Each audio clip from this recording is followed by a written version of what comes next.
오늘 마태복음 1장 18절로 25절의 말씀을 중심으로 요셉은 의로운 사람이라 라고 하는 제목으로 은혜를 나누고자 합니다. 한번 따라 하시면 좋겠습니다. 요셉은 의로운 사람이라. 여러분, 베이컨이라고 하는 생물학자가 사람을 그렇게 분류했다고 하죠. 분류. 사람은 있어서는 안 될, 없어야 될 존재, 거미 같은 사람. 그리고 있으나 없으나 별 아무 상관이 없는 그런 개미 같은 사람. 그런데 또 하나의 사람은 없어서 안 될, 꼭 있어야 될 존재, 꿀벌과 같은 사람. 거미 같은 사람, 개미 같은 사람, 꿀벌과 같은 사람으로 나누었습니다. 여러분, 과연 나라고 하는 우리 존재들은 내가 지금 하나님 앞에, 그 다음에 교회 앞에, 그 다음에 가족들 앞에, 그 다음에 내가 다니는 직장과 내 주변의 사람들 앞에 없어야 될 존재인가? 아니면 있으나 마나 별로 상관이 없는 존재인가? 존재감이 없는, 아니면 없어서 안 될, 꼭 있어야 될 존재인가를 한번 되돌아봐야 될 것이고요. 없어야 될 존재가 된다. 이게 절대로 안 되죠. 이건 절대로 안 됩니다. 있어나 마나한 존재가 된다. 이것도 안 되는 겁니다. 하나님의 사람으로서는 그렇게 살면 안 돼요. 하나님의 사람들은요, 없어서 안 될, 꼭 있어야 될 존재로 살아가야 합니다. 할렐루야. 여러분, 우리는 그렇게 살아가야 된다라고 하는 것을 기억하시기를 바랍니다. 그것을 위해서 하나님이 우리를 만드셨기 때문이다라고 하는 겁니다. 우리가 믿는 예수는요, 우리가 믿는 예수는 첫째로 이 땅에 육신을 입고 이 땅에 오신 예수, 두 번째로는 십자가 못 박혀 죽으신 예수, 그 다음에 세 번째로는 사흘 만에 부활하신 예수, 그 다음에 네 번째로는 우리의 처소를 예비하기 위하여 승천하신 예수, 다섯 번째로는 지금 하나님 보좌 우편에 앉아 계시는 예수, 그 다음에 여섯 번째로는 다시 재림하실 예수, 이 6가지 예수를 믿는 겁니다.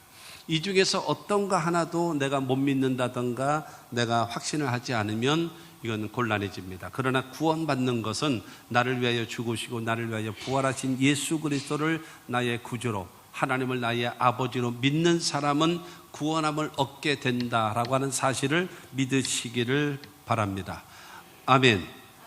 오늘 마태복음 1장 18절로 25절 말씀을 통해서 보게 되어지면 예수 그리스도에 대해서 육신을 입고 이 땅에 오신 예수를 말하고 있고요. 그 다음에 성령으로 잉태하신 예수를 말하고 있고, 그 다음에 처녀의 몸에서 탄생하실 것을 말씀하고 있고, 예수께서 오신 것은 죄인을 구원하기 위해서 이 땅에 오신 것으로 표현하고 있고, 그 다음에 이 모든 일은 선지자로 하신 말씀을 이루기 위해서 이 5가지로 말하고 있거든요. 지금 오늘 본문 말씀을 통해서 이렇게 예수님에 대해서 육신을 입고 성령으로 잉태되어지고 처녀의 몸에서 그리고 우리의 죄를 담당하기 위해서, 그 다음에 선지자들의 예언된 말씀을 다 이루기 위해서 이 땅에 오신 예수 그리스도를 여러분 소개하고 있다라고 하는 겁니다. 요한복음 3장 17절 말씀을 우리가 보게 되어지면 하나님이 그 아들을 세상에 보내신 것은 세상을 심판하려 하심이 아니요 그로 말미암아 세상이 구원을 받게 하려 하심이라.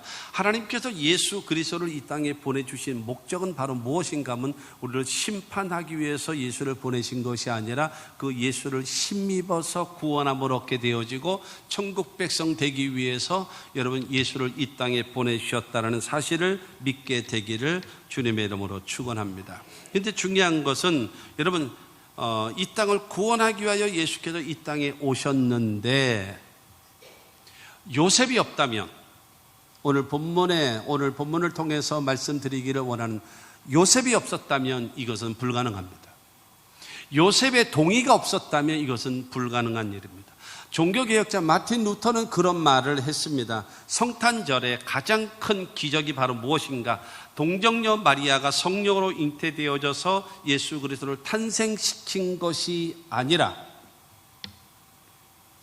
성령으로 잉태되어졌다는 사실을 요셉이 믿고 주의 천사의 말을 믿고 그것을 허용한 것이 가장 큰 기적이라 그랬어요. 여러분 입장을 바꿔놓고 생각해 보세요. 여러분 요셉의 입장에서 여러분 마리아의 입장을 이해할 수 있겠습니까? 이런 일이 어쩌다 1년에 한 번 아니면 뭐 10년에 한 번, 100년에 한 번 이런 일이 가끔가다 일어난다. 그러면 이번에는 우리 차례였었는가 보다 라고 얘기할 수 있겠지만 인류 역사상 단 한 번밖에 없을 이 상황, 한 번도 없었던 전무후무한 이와 같은 사건을 여러분 요셉이 믿을 수 있다는 그 자체는 기적이란 말이에요. 기적. 오늘 본문 말씀 19절 말씀을 통해서 보게 되어지면 그의 남편 요셉은 의로운 사람이라 그랬어요. 의로운 사람이래요. 마리아의 남편 여러분 요셉이라는 사람을 의로운 사람이라고 성경은 세워주고 있습니다. 여러분 신약시대에 와서는 의롭게 되어지는 것은 하나님의 의가 무엇인가 하면 예수께서 우리를 죄를 위하여 죽으시고 하나님께서 그 예수 그리스도를 이 땅에 보내주시고 죽으신 예수를 부활시키신 하나님, 나를 위하여 죽으시고 부활하신 예수를 믿고 하나님이 예수를 보내주시고 바로 십자가 죽으신 예수를 부활시키신 그 하나님을 믿는 자들에게 의롭다함을 얻게 되어지는 거예요.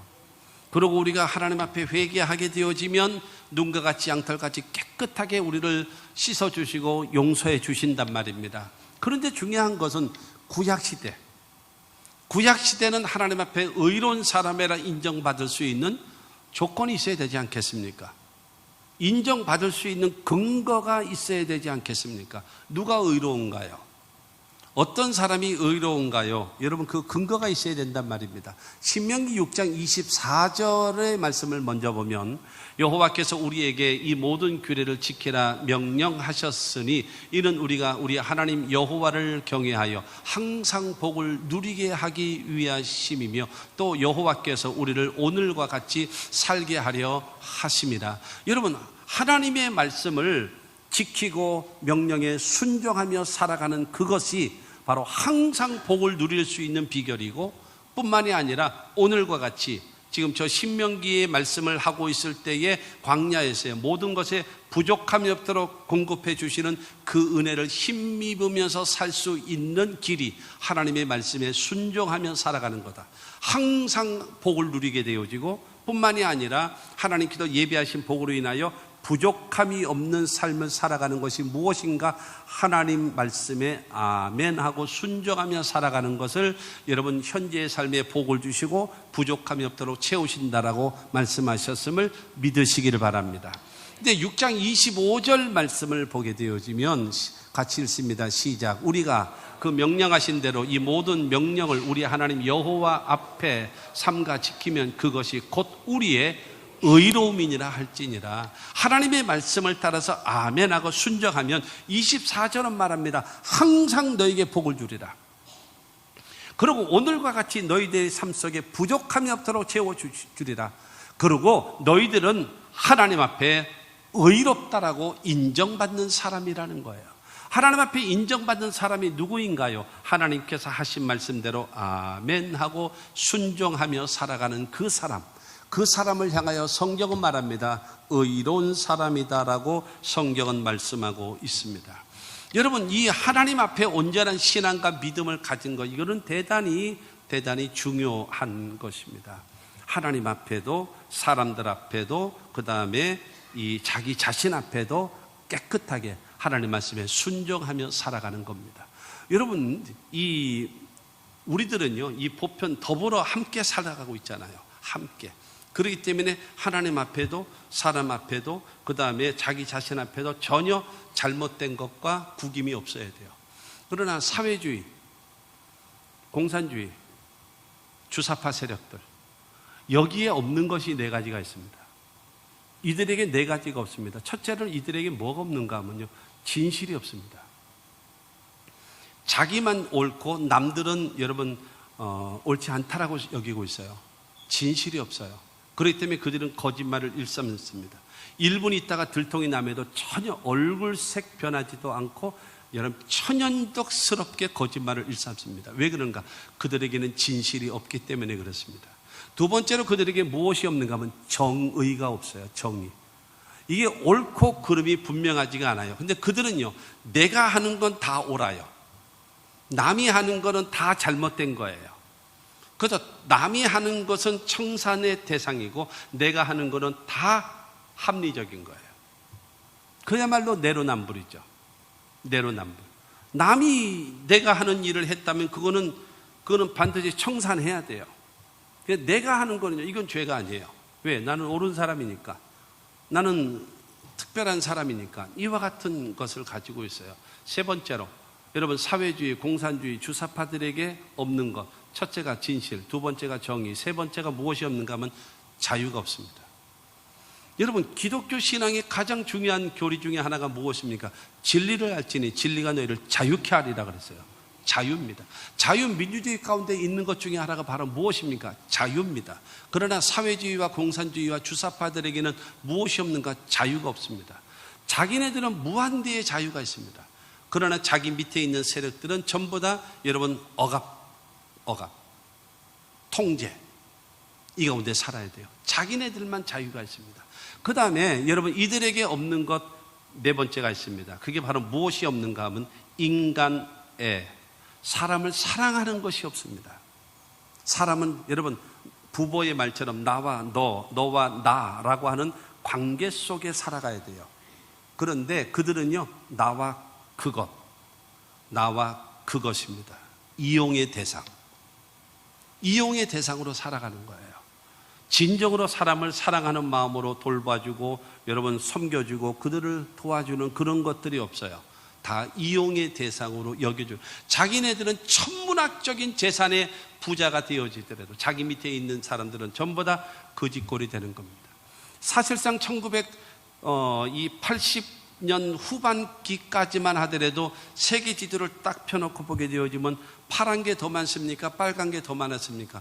거의 빨간 것이 민주주의하고 비슷할 정도로 많았습니다. 워낙 소련 자체가 워낙 시뻘겋게 뻘겋고 중국도 뻘겋고 그 다음에 여러분 동남아시아 시뻘겋고 유럽, 여러분 이 서유럽 같은 지역에도 많이 뻘겋고 그랬습니다.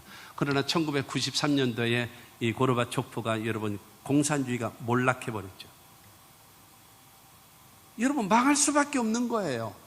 왜 그러는가? 여러분 자유민주주의라고 하는 것은 하나님의 말씀을 근거로 해서 성경을 근거로 해서 되어져 있기 때문에 여러분 자유민주주의는 잘 될 수밖에 없어요. 앞서갈 수밖에 없어요. 크게 부흥될 수밖에 없는 겁니다. 그러나 인간의 생각으로 나올 수밖에 없었던 여러분 사회주의와 공산주의는 망할 수밖에 없어요.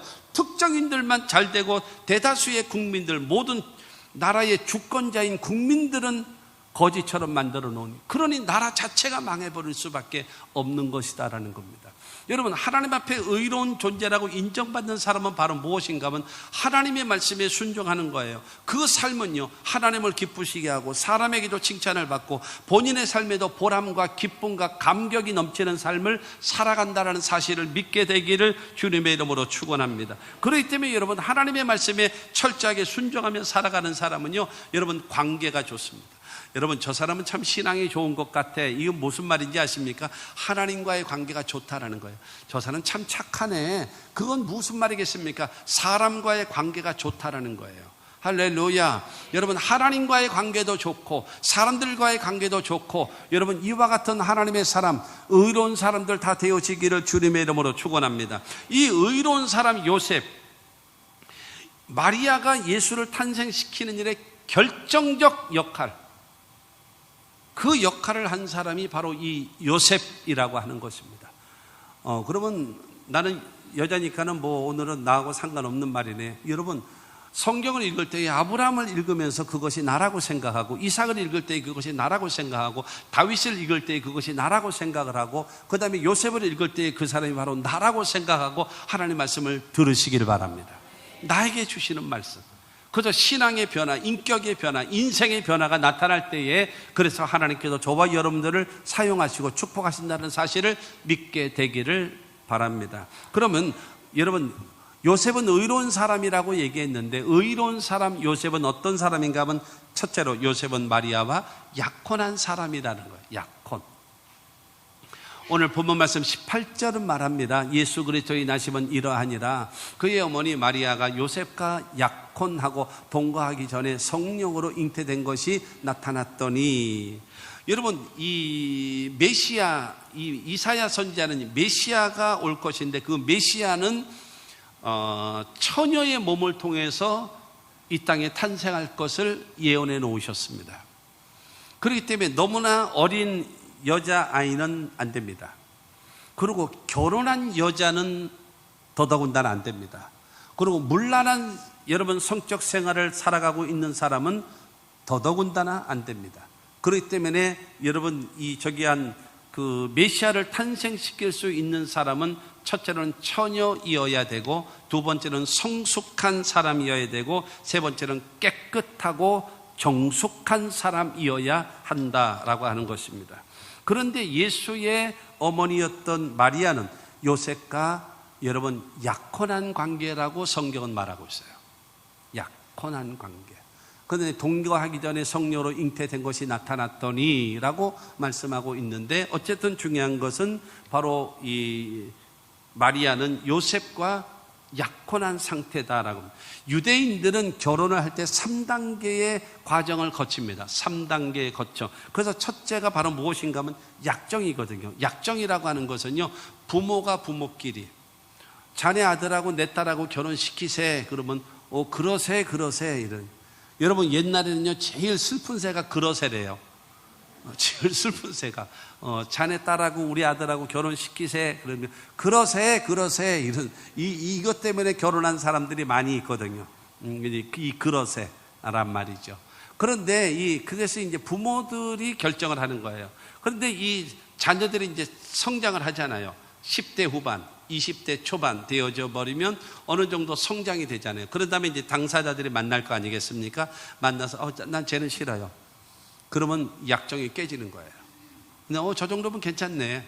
그렇게 돼서 서로 결혼하기로 하면은 서로 약혼의 과정이 됩니다. 그러면 여러분 약혼을 하게 되어지면 서로 부부와 같은 그런 이 법적인 효력이 있어요. 법적인 효력. 그러나 중요한 것은 이 약혼의 기간은 약 1년 정도의 기간을 둡니다. 근데 반드시 이제 1년 안쪽으로 해가지고 결혼을 하게 되어집니다. 그러나 지금 시대와는 달리 결혼하기 전에는 결코 이 성적 관계를 이룰 수 없습니다.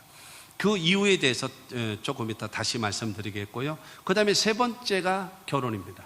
결혼하는 것은 바로 이제 남자와 여자가 이제 이 서로 약정되어진 사람이 약혼을 하고 약혼되어진 사람이 결혼을 하는 거예요. 그래가지고 아내를 데리고 자기 집으로 데리고 가서 그러고 같이 사는 것이죠. 그러니까 약혼을 했을지라도 이 올바른 관계를, 이 성적인 관계를 이룰 수 없는 이 상태에서 결혼을 하게 됩니다. 신명기 22장 17절 말씀을 보게 되어지면 비방거리를 만들어 말하기를 내가 내 딸에게서 처녀임을 보지 못하였노라 하나 보라 내 딸의 처녀의 표적이 이것이라 하고 그 부모가 그 자리 옷을 그 성읍 장로들 앞에 펼 것이요 라는 거예요. 저건 바로 무슨 말인가 하면은 자식들이 결혼을 하게 되어지면 여러분 이 첫날 밤을 치른 이후에 말하자면 그 부인이 이 처녀임을 증명해야 합니다. 처녀임이 증명되지 아니하면 동네 사람들에게 돌맞아 죽습니다.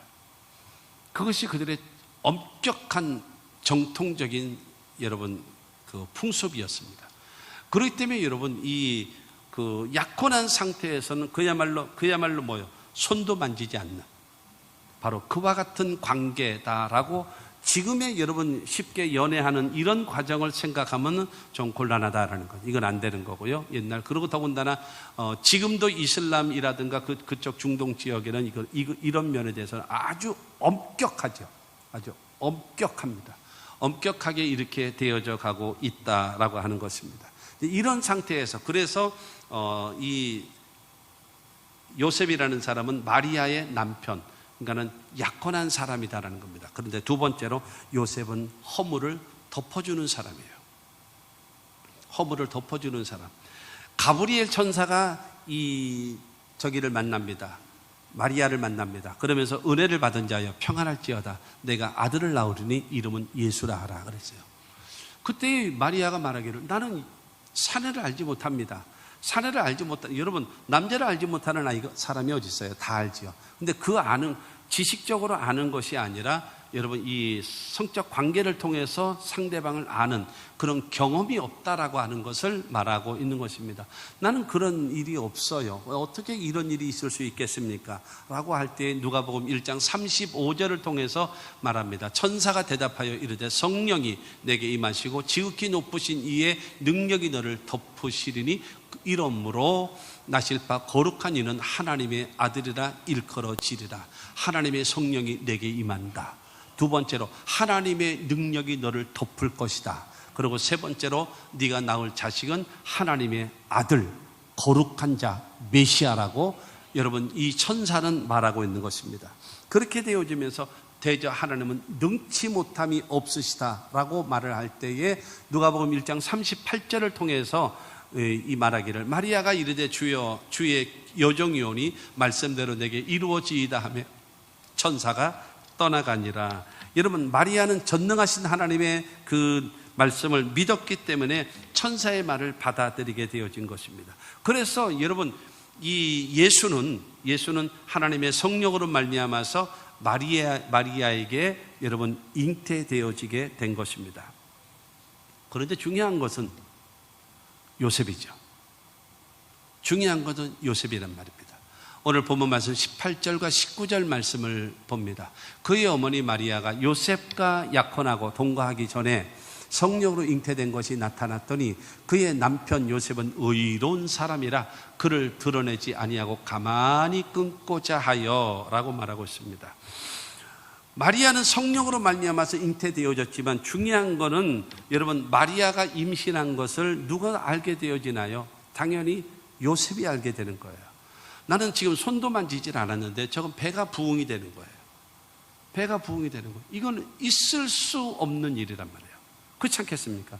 이건 어디에서도 들어볼 일이 없는, 저는 성령으로 잉태되어졌어요. 여러분 이것이 여러분 이해가 됩니까? 이게 몇백 년 만에 한 번씩 일어나는 일도 아니고, 여러분 인류 역사에서 여러분 단 한 번밖에 없는 사건이 될 터인데, 근데 그것이 내 마누라가 이런 일이 있을 거다라는 그런 생각을 하는 사람이 누가 있겠습니까? 전혀 아닌 것입니다. 여러분 성경을 통해서 보게 되어지면요, 사람이 태어나는 방법을 보면은 남자도 없고 여자도 없이 태어난 사람이 있습니다. 그가 아담입니다. 남자도 없고 여자도 없는데 태어난 사람. 두 번째로는요, 남자는 있는데 여자가 없이 태어난 사람이 있습니다. 그가 누구냐? 하와입니다. 이거는 인류 역사에 단 한 번밖에 없는 사건입니다. 남자, 여자 없이 태어난 자 하나님이 만드셨기 때문에 아담.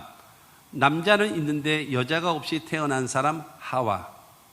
그 다음에 세 번째가 바로 무엇인가 하면 남자는 없고 여자만 있는데 태어난 사람, 그가 바로 예수. 1번, 2번, 3번은요 여러분 인류 역사에서 한 번도 없었던 일이에요.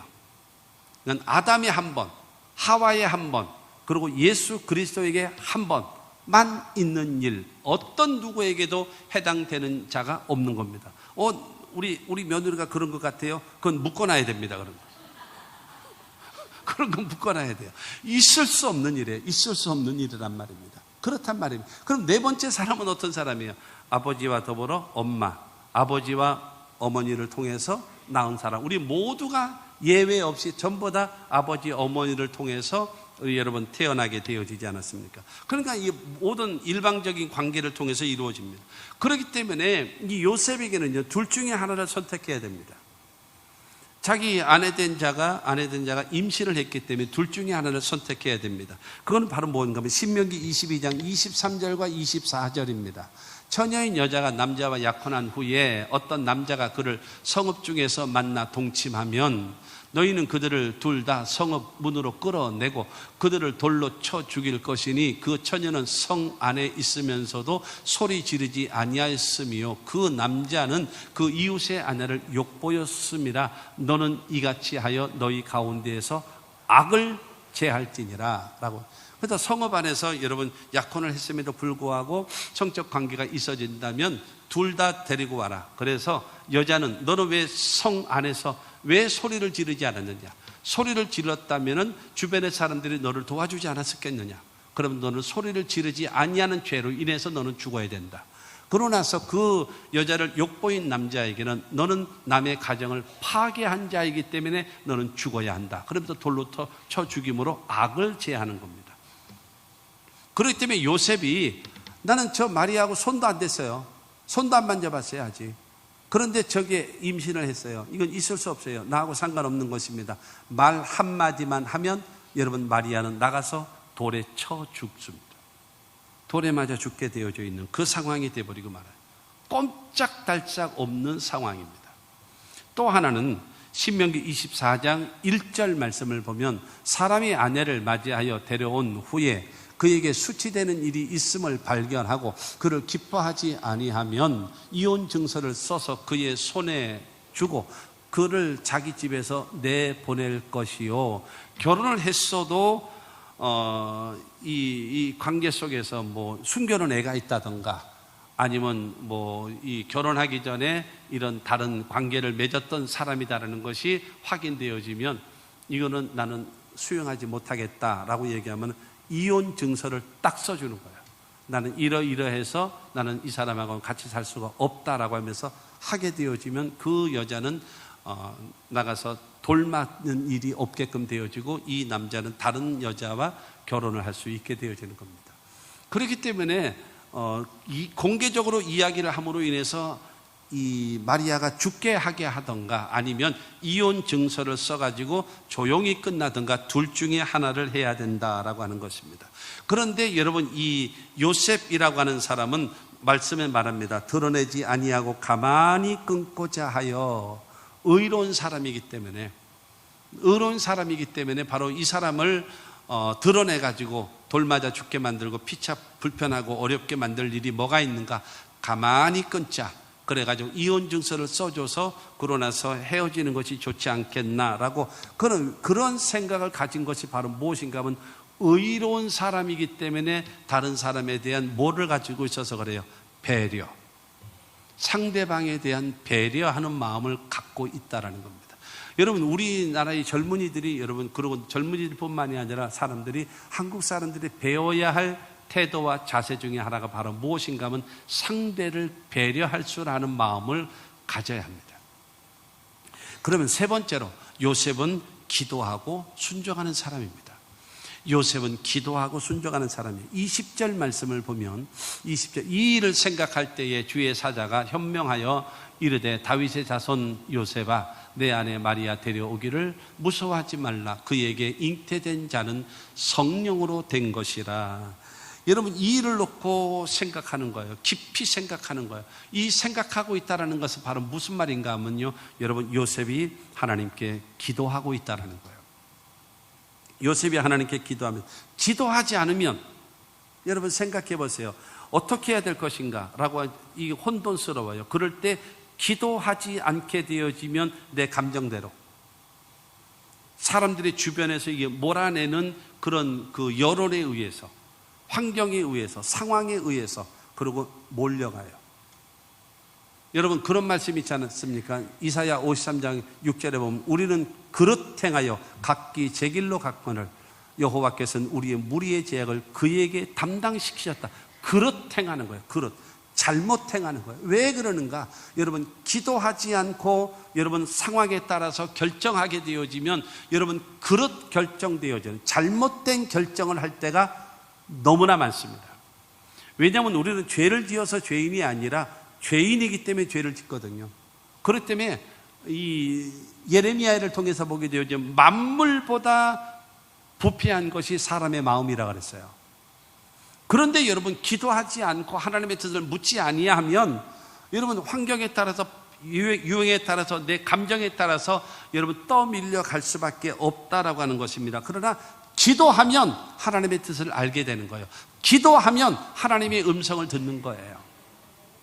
하나님, 내가 지금 이런 상황에 처해 있습니다. 근데 나는요, 내 마음은요 이렇습니다. 내 마음은요 이렇게 했으면 좋겠습니다. 그런데 하나님은 어떻게 생각하시나요? 하나님은 어떻게 내가 하기를 원하시나요? 묻는 것이 기도입니다. 기도는 묻는 겁니다. 그리고 그 하나님에 대해 하나님께서 하시는 말씀을 듣는 것, 그것이 기도입니다. 내 뜻을요, 내가 이루기를 원하는 것을, 그걸 관철시키려고 그야말로 힘대게 하면서 여러분 시속게임 하는 식으로 여러분 몰아붙이는 것, 그것이 기도가 아니라 내 상황을 설명하고 하나님의 뜻을 묻는 겁니다. 그리고 그 하나님의 뜻을 아는 다음에 그거를 실천할 수 있는 힘을 달라고 기도하는 것, 그것이 여러분 올바른 기도라고 말하는 것입니다. 그렇기 때문에 우리는 하나님 앞에 기도로 물어야 됩니다. 그때에 주의 사자가 요셉에게 현몽했습니다. 나타났습니다. 다윗 자손 요셉아, 내 아내 마리아 데려오기를 무서워하지 말라. 그에게 잉태된 자는 성령으로 된 것이다. 그가 애인이 있어서 된 것이 아니야. 문란한 생활을 하기 때문에 되어진 것이 아니야. 하나님의 영, 성령으로 되어진 것이다 라고 말씀하고 있습니다. 여러분, 기도하지 않는 사람은 결단코 이런 음성을 들을 수가 없어요. 기도하지 않는 사람은 결단코 이러한 하나님의 뜻을 알 수가 없습니다. 그렇지 않겠습니까? 기도해야 하나님의 뜻을 알지요. 기도해야 하나님의 뜻을 여러분 들을 수 있죠. 그렇지 않겠습니까? 기도해야지만이 가능한 겁니다. 그래서 24절 말씀을 보면 요셉이 잠에서 깨어 일어나 주의 사자의 분부대로 행하여 그의 아내를 데려왔으나, 여러분 요셉이 기도했어서 요셉아, 다윗의 자손 요셉아, 내 아내 마리아 데려오기를 두려워하지 마. 그는 성령으로 잉태된 것이다 라고 그 말을, 하나님의 음성을 천사를 통해서 들었어요. 듣게 되어지자 어떻게 되어진가요? 주의 사자의 분부대로 행하여 그의 아내를 데려왔으나, 그 말은 무슨 말이에요? 데려왔다는 것은 결혼할 때 어떻게 해요? 첫 번째는 약정, 두 번째로는 약혼, 그 다음에 세 번째는요 결혼. 그러니까는 그 아내를 데려왔다는 소리는 뭐예요? 결혼했다라는 거예요. 뭐에 따라서요? 여러분, 주의 사자의 그 말씀하시는 대로 데리고 온 것입니다. 여기서 기억할 것이 있습니다. 평상시에 여러분, 마리아가 요셉과의 관계 속에서 늘 불신을 가져다 주고 있고 거짓말을 일삼았다면 이런 여러분 요셉의 그런 결단은 불가능했을 겁니다. 기억하셔야 합니다. 여러분, 제가 결혼식 주례를 할 때마다 언제나 행복한 가정을 이루는 조건, 첫째가 믿음, 두 번째 소망, 세 번째 사랑을 얘기하잖아요. 첫째가 뭐예요? 신뢰, 믿음입니다. 여러분, 사랑하기 때문에 사십니까? 여러분, 예를 들어서 20년, 30년 넘게 사신 여러분 한번 생각해 보세요. 나는 지금도 사랑해서 살아요 하시는 분 있나요? 우리 안수 입사님이 손을 여기 들려다가 문관사님 좋으시겠어? 사위가 손을 이만큼 들었다 내렸어. 사랑해서 사나요? 아니에요. 믿을만 하니까 사는 거예요. 신뢰가 깨지고 믿음이 깨졌는데 같이 살게 되나요? 나한테 잘하잖아요. 나에게 나를 위해서 잘 돌봐줘요. 그렇기 때문에 나는 살아요. 그런 사람이 있나요? 천만에요. 믿음이 깨지면 다 깨집니다. 가장 중요한 것이 신뢰입니다. 믿음. 그렇기 때문에 절대적으로 기억할 것이 있습니다. 아내된 여러분들은 남편에게 여러분 의심살 만한 일은 하지 마십시오. 남편 된 자들도 여러분 아내에게 의심살 만한 일은 하지 마십시오. 모든 일은 오픈되어져야 합니다. 내 모든 일은 오픈되어져서 서로 신뢰할 수 있는 관계가 되어져야 지속적으로 갈 수 있다는 거예요. 뿐만이 아니라 요셉은요, 여러분 평상시에 마리아와의 그 관계, 신뢰성 관계가 바로 그를 데리고 와서 가정을 결혼을 할 수가 것이고, 또 하나는 무엇인가 하면 주의 사자를 통하여 주시는 그 말씀을 믿었다라는 거예요. 주의 사자는 바로 무엇인가? 지금으로 말하면 여러분 목사의 메시지, 목사라고 얘기할 수도 있겠습니다만은 어쨌든 여러분 주의 사자를 통해 주시는 하나님의 말씀에 순종하기 때문에 그것이 가능했다라고 말할 수 있는 것입니다. 여러분 요셉은 이것뿐만이 아니에요. 마태복음 2장 13절 14절에 보면 그들이 떠난 후에 주의 사자가 요셉에게 현몽하여 이르되 헤롯이 아기를 찾아 죽이려 하니 일어나 아기와 그의 어머니를 데리고 애굽으로 피하여 내가 내게 이르기까지 거기 있으라 하시니 요셉이 일어나서 밤에 아기와 그의 어머니를 데리고 애굽으로 떠나가. 동방박사가 찾아왔어요. 동방박사가 찾아와서 경배하고 그러고 나서 집에 돌아갔습니다. 그 집으로 이제 돌아갔는데 안녕히 가세요 하고 빠이빠이 하고 했는데 그 밤에 하나님의 천사가 요셉아, 빨리 일어나서 아기와 함께 그 아기의 어머니와 함께 데리고 애굽으로 내려가라. 여러분 사실 성경에 나와 있는 여러분 이 요셉이라는 사람은요 정말로 주변머리가 없어요. 주변머리가 없어요. 자기 부인이 애를 낳는데 세상에 남의 집 안방이라도 쳐들어가서 거기서 애를 낳아야지. 여러분 마구간에서 애를 낳는다는 게 말이 됩니까 이거? 그렇지 않겠습니까? 정말 주변머리 없는, 정말 멋대가리 없는 평택 남자 같아. 주변머리 없는 그런 사람 같단 말이에요. 그런데 여러분 기억하십시오. 평상시에 여러분 하나님 앞에 의로운 사람이라 인정받았던 여러분 요셉 아닙니까? 지금 누구를 낳았어요? 예수를 낳지 않았습니까? 근데 어저께 왔다 간 사람이 뭘 놓고 갔어요? 황금과 유향과 몰약을 놓고 갔단 말이에요. 이 주변머리 없는 사람이 어떻게 갑자기 여러분 애굽으로 이민을 갑니까? 거기서 몇 년 동안 체류를 할 수가 있겠습니까? 돈이 있어야지요. 그런데 하나님께서요, 여러분 하나님의 말씀에 순종하며 살아가는 그에게는요 황금과 유향과 몰약을 줬어요. 그러니까 지금으로 계산하면 모르긴 몰라도 최소한 20억에서 30억 이상의 가치가 됐단 말이에요. 뭔 얘기를 해야 놀래요? 어느 정도를 얘기해야 여러분은 놀래십니까? 황금 준다니까 여러분 요새 금반지가 30만 원이 넘는다며. 아이들 돌반지가 세상에 금 좀 사놓지 그래서 좀 더 오르기 기다리시나요? 여러분 그렇잖아요. 근데 여러분 이 동방박사들이 와가지고 금반지 하나 주고 갔겠습니까?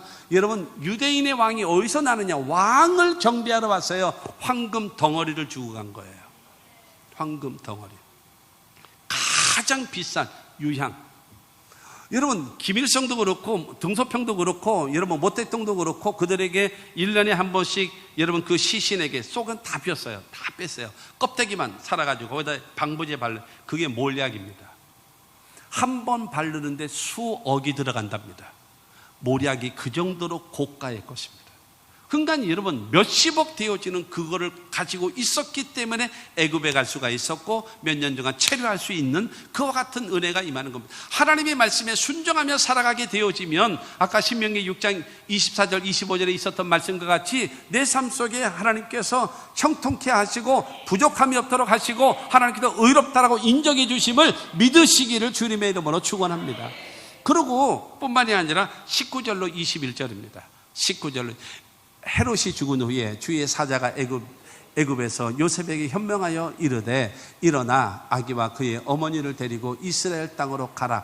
아기의 목숨을 찾던 자들이 죽었느니라 하시니 요셉이 일어나 아기와 그의 어머니를 데리고 이스라엘 땅으로 들어가니라. 얼마나 순종 잘해요. 주변머리는 없어도 이 평택 사람 같은 이 요셉 주변머리는 없어도 얼마나 순종 잘해요. 앞이 캄캄할 때 뭐 했어요? 기도했다가 주의 천사를 통해서 내 안에 데려오기를 두려워하지 마라 하시는 음성을 듣게 되어졌고 아기가 죽을 수밖에 없는 위기에 처했을 때에 하나님의 천사를 통해서 빨리 애굽으로 도망가라 라고 했을 때 그 말에 순종하고 갔고 가는데 여비도 넉넉하게 하나님이 허락해 주시고 그 다음에 그 헤롯이 죽은 다음에 이스라엘로 돌아오라 그러더니 예 알았습니다. 그리고 즉각적으로 돌아오는 그 여러분 그것이 신앙입니다. 요셉의 신앙은 바로 무엇인가 하면요 여러분 기도하고 기도한 말씀에 아멘하고 순종하는 신앙. 그 사람이 요셉은 어떤 사람인가? 의로운 사람입니다.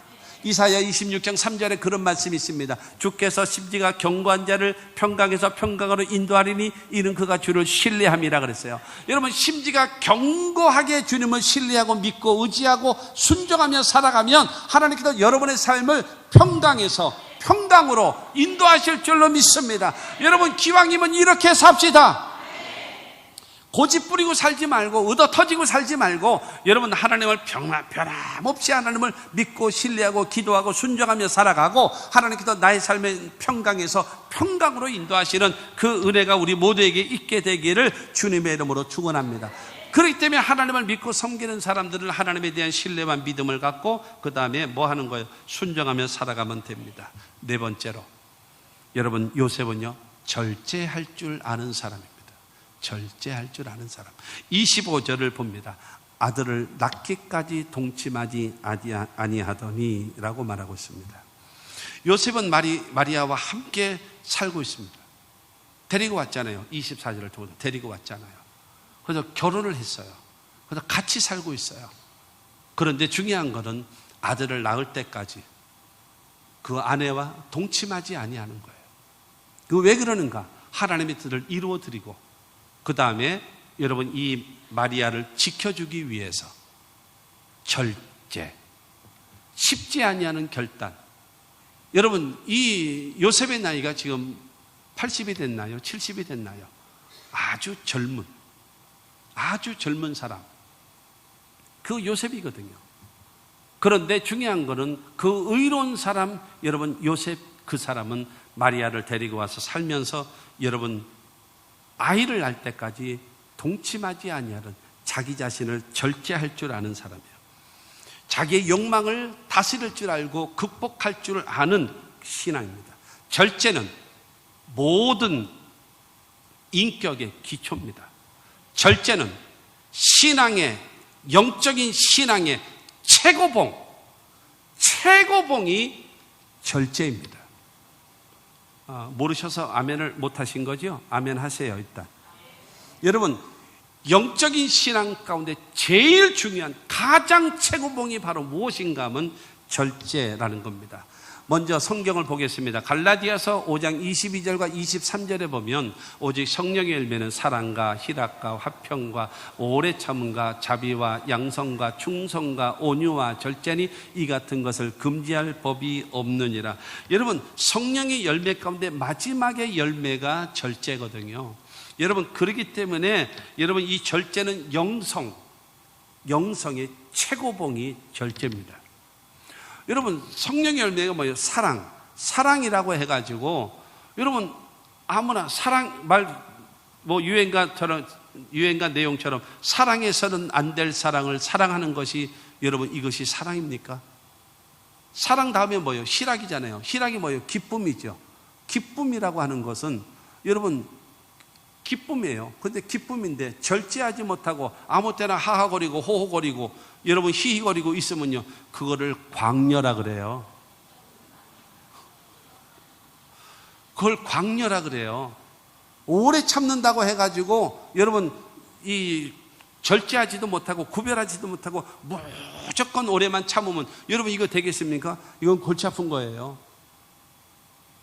여러분, 자동차 바퀴, 자전거 바퀴, 수레 바퀴, 오토바이 바퀴를 한번 생각을 해 보십시오. 바퀴가 있잖아요. 그러고 나서 가운데 뭐가 있어요? 축이 있잖아요.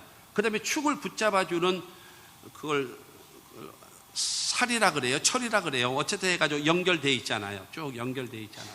여러분, 이 타이어, 수레 바퀴가 돌고 자전거 바퀴가 돌고 오토바이 바퀴가 돌아가는 방법은 바로 무엇이 아십니까? 절제라고 하는 축을 통해서 돌아가는 겁니다. 절제가 되지 아니하면 여러분, 모든 성령의 열매라든가 헌신이라든가 충성이라든가 노력했다든가 이 모든 것이 한순간에 무너져 버립니다. 절제, 자기의 자신을 절제할 줄 아는 그런 것은 여러분, 인격의 최고의 여러분 중요한 것 중에 하나가 절제이고, 우리의 영성의 여러분 영적인 신앙의 최고봉, 가장 높은 것이 바로 무엇인가 하면 절제라고 하는 사실을 여러분 기억해야 됩니다. 꼴찌가 아니에요. 가장 중요하다는 거예요. 가장. 그렇기 때문에 여러분, 이 절제가 없으면 모든 것이 다 무너진다라는 사실을 기억하고, 무분별하게 여러분 절제하지 못하면 안 된다. 넘치면 모자라니만도 못하는 거예요. 그렇기 때문에 올바르게 절제할 줄 아는 신앙과 믿음을 가져야 됩니다. 젊은 여러분 요셉이 마리아와 같이 살면서 동침하지 않는 것은 바로 무엇인가 하면은 이 의로운 사람이라고 불리우는 이 요셉의 절제력입니다. 마지막 5번째로 요셉은 하나님의 뜻을 따르는 사람입니다. 25절 후반에 보게 되어지면 나음의 이름을 예수라 하니라. 여러분, 하나님은 마리아를 통해서 뜻을 이루고 있어요. 하나님의 아들 예수를 이 땅에 탄생시키고 있습니다. 그런데 요셉이 동의하지 않으면 전혀 불가능한 거예요. 불가능한 거. 그런데 이 요셉은요, 끝까지 순종하고 있어요. 끝까지. 이 하나님의 뜻을 알기 때문에요. 마태복음 1장 21절은 우리에게 말합니다. 아들을 낳으리니 이름을 예수라 하라. 이는 그가 자기 백성을 그들의 죄에서 구원할 자이심이라 하니라. 누가요? 주의 사자가 누구에게요? 요셉에게 가르쳐 줬거든요.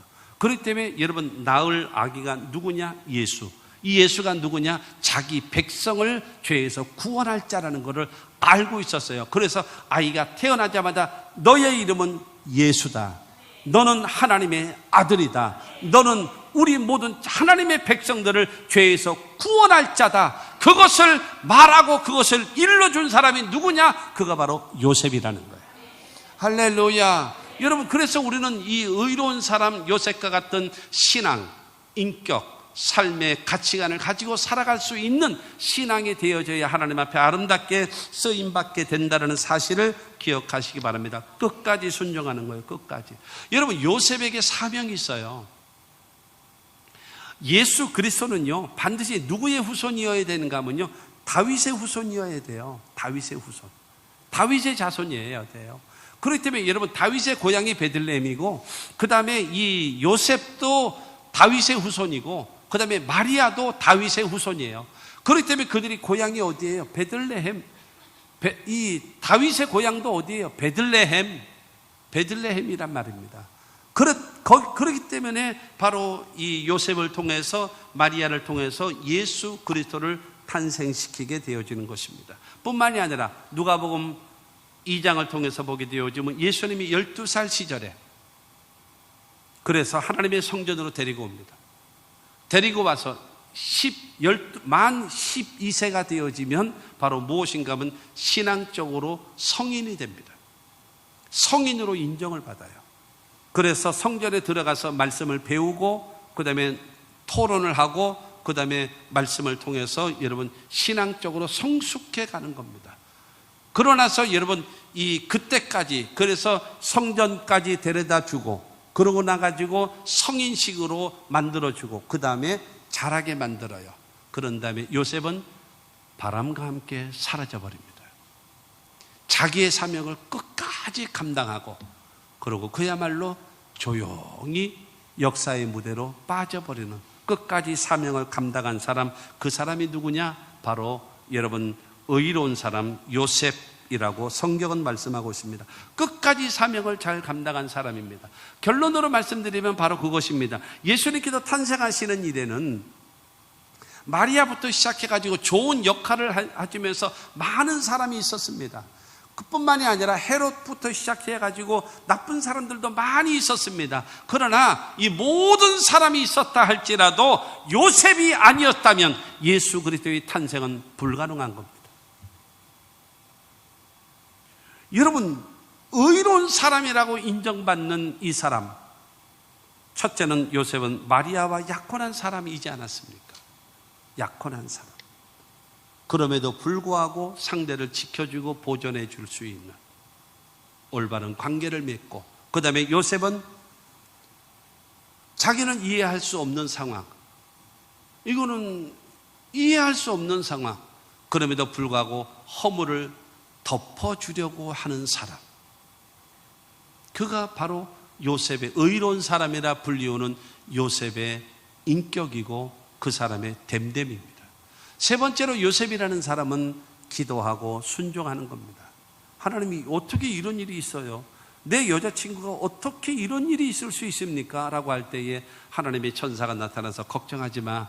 네 그 아내에게 임신한 것은 그건 남자친구가 아니다. 하나님의 성령으로 잉태되어진 것이다. 그래요? 그러고 나서 내가 그러면 그를 데리고 와서 내 아내로 삼겠습니다. 그러고 나서 데리고 기도하고 순종하는 사람. 그가 누구냐? 여러분, 요셉입니다. 그리고 네 번째로는 어떤 사람이에요? 절제하는 거죠. 집으로 데리고 온다며도 여러분, 애를 낳는데 한 달 만에 낳는 게 아니잖아요. 10개월이 걸리잖아요. 그동안에 절제할 줄 아는, 지켜줄 줄 아는, 보존해 줄 줄 아는, 하나님의 뜻을 거룩하게 잘 보존할 줄 아는 그와 같은 절제하는 신앙. 그리고 마지막 다섯 번째로는 요셉은요, 하나님의 뜻을 끝까지 실천하는 사람.